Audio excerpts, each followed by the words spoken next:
Fall in love at 40 क्या है? क्या ये एक लव स्टोरी है? शायद, लेकिन सिर्फ उतनी नहीं। क्या ये एज बढ़ने की कहानी है? नहीं, ये लाइफ को नए नज़रिए से देखने की कहानी है। क्योंकि 40 तक पहुंचते पहुंचते हम सक्सेस भी देख चुके होते हैं, और फेलियर भी, लव भी और हार्ट ब्रेक भी, अचीवमेंट्स भी और डिसअपॉइंटमेंट्स भी। फिर भी कहीं अंदर एक फीलिंग रह जाती है कि कुछ मिसिंग है। एक डीपर कनेक्शन खुद से, अपने रिलेशनशिप से, अपने हेल्थ से और अपने पर्पस से। 20 में लव अट्रैक्शन होता है, 30 में लव रिस्पॉन्सिबिलिटी बन जाता है, लेकिन 40 में लव अंडरस्टैंडिंग बन जाता है। तब समझ आता है कि रियल हैप्पीनेस पोजेशंस में नहीं होती, रियल हैप्पीनेस कनेक्शन में होती है।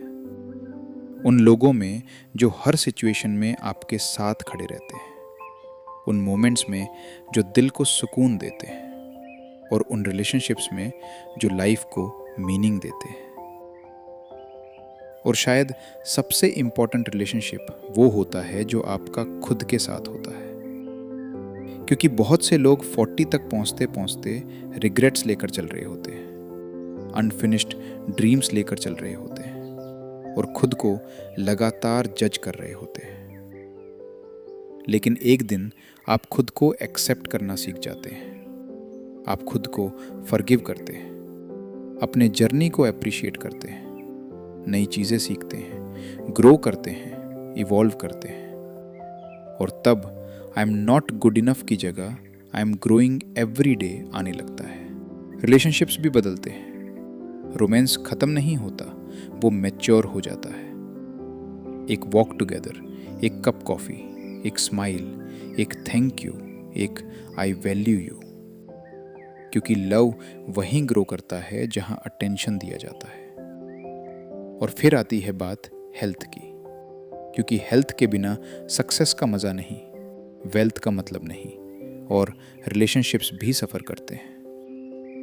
फिटनेस सिर्फ बॉडी के लिए नहीं होती, ये एनर्जी के लिए होती है, कॉन्फिडेंस के लिए होती है, और लाइफ को पूरी तरह एंजॉय करने के लिए होती है। हर हेल्दी हैबिट फ्यूचर में इन्वेस्ट किया गया एक गिफ्ट है। 40 हमें इमोशंस को भी समझना सिखाती है। रियल स्ट्रेंथ इमोशंस को छुपाने में नहीं, उन्हें समझने में है।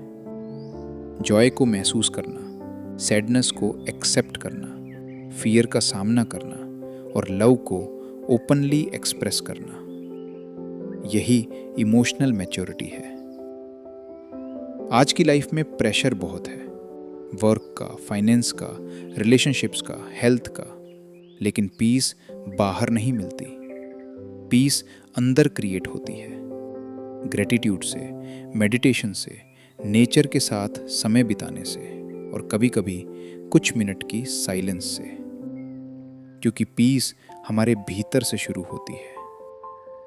और फिर एक दिन एक सवाल सामने आता है, मेरी लाइफ का पर्पस क्या है?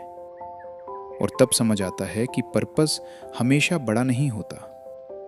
कभी किसी की हेल्प करना भी पर्पस होता है, कभी फैमिली के लिए मौजूद रहना, कभी कुछ मीनिंगफुल क्रिएट करना, कभी सिर्फ प्यार बांटना। A meaningful life busy life से कहीं ज़्यादा खूबसूरत होती है। तो 40 से मत डरिए। 40 ओल्ड नहीं है, 40 एक्सपीरियंस्ड है, 40 वाइज है, 40 पावरफुल है। ये वो एज है जब लव और डीप हो जाता है, हेल्थ इंटेंशनल हो जाती है, रिलेशनशिप्स मीनिंगफुल हो जाते हैं, हैप्पीनेस कॉन्शियस हो जाती है, और पर्पस क्लियर होने लगता है। खुद से प्यार कीजिए, अपने ड्रीम्स से प्यार कीजिए, अपने लव्ड वन से प्यार कीजिए, और अपनी लाइफ से प्यार कीजिए। क्योंकि हो सकता है आपकी लाइफ का सबसे ब्यूटीफुल चैप्टर अभी लिखा जाना बाकी हो।